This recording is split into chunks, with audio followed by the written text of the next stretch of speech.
So ಮೊಂಥಾ ಚಂಡಮಾರುತದ ಪರಿಣಾಮ ಕರ್ನಾಟಕದ ಮೇಲೂ ಕೂಡ ಆಗುತ್ತೆ ಅಂತ ಈಗಾಗಲೇ ನಾನು ಹೇಳಿದೆ. ಹವಾಮಾನ ಇಲಾಖೆಯವರು ಕೂಡ ಮಳೆಯ ಮುನ್ಸೂಚನೆಯನ್ನು ಕೊಟ್ಟಿದ್ದಾರೆ. ಕರ್ನಾಟಕದಲ್ಲಿ ಮಳೆಯಾಗುತ್ತೆ ಅನ್ನುವಂತಹ ಮುನ್ಸೂಚನೆ ಇವತ್ತಿನಿಂದಲೇ ಮುಂದಿನ 3-4 ದಿನ ಮಳೆಯ ಮುನ್ಸೂಚನೆ ಇದೆ.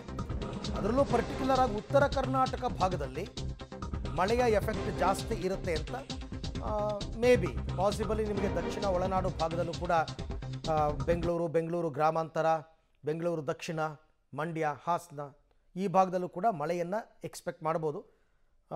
ಅದು ಕೂಡ ಈ ಚಂಡಮಾರುತದ ಪರಿಣಾಮ ಮುಂದಿನ 3-4 ದಿನ ಕರ್ನಾಟಕದಲ್ಲೂ ಕೂಡ ಮಳೆಯಾಗುತ್ತೆ ಅನ್ನುವಂತಹ ಮಾಹಿತಿ.